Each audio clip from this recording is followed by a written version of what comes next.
Good morning, Marina High School. This is Tiffany Meyer. And this is Roman Marvin giving you the morning news.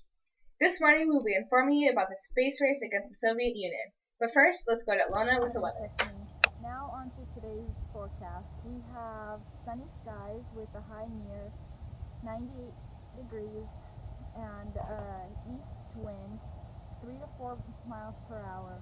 At night, expect temperature to fall to about 86 degrees with a southwest wind 5 to 7 miles per hour. Thank you, Lona. As we know, the Soviet Union has launched their very first satellite, Sputnik, into space just a few years ago. Unfortunately, the USSR beat us to the moon. And the real question was, who will put their first man on the moon, the US or the USSR? On October 4th, 1957, a Soviet R-7 intercontinental missile launch happened, the world's first artificial satellite and the first man-made object to be placed on the Earth's orbit. With success of that, it made the United States to also be successful and be the first country to land people on the moon. When the Soviets sent out Yuri Gagarin, it turned out to be a successful trip, and he was the first man to ever orbit the moon. A month later, President John F. Kennedy challenged the nation to go to the moon before the end of the decade. Don't go away. After the break, we will have more news for you. Have you noticed? You hear something new at fountains today. People who think young say, Pepsi, please. The lively crowd today agrees. Those who think young say Pepsi, please. They picked the right one, the modern life one. Now it's Pepsi for those who think young. When you say Pepsi, please, you're putting yourself among people who like their leisure. With Pepsi, the drink that's young. So go ahead and take the drink that lets you drink young as you think. Yet get the right one, the modern light one. Now it's Pepsi for those who think young. Breaking news. Just as we were hoping for, two men from the United States, Neil Armstrong and Edwin, also known as Buzz, have landed on the moon. They're the two very first men to walk the moon. Now, here's Alona on scene with Neil Armstrong himself.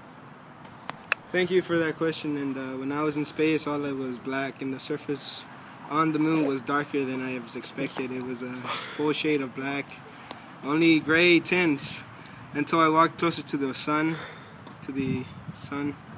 that this color started changing into a lighter gray and brown tints. That's all.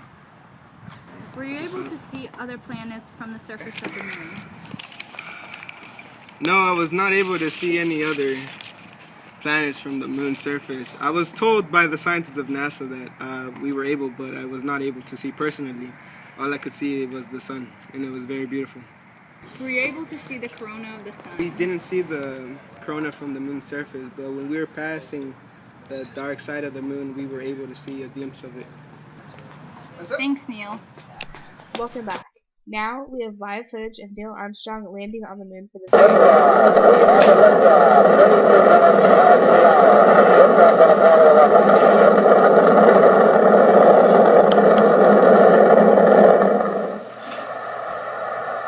first feet down, 2.5. Picking up some dust. 30 feet, 2.5 down.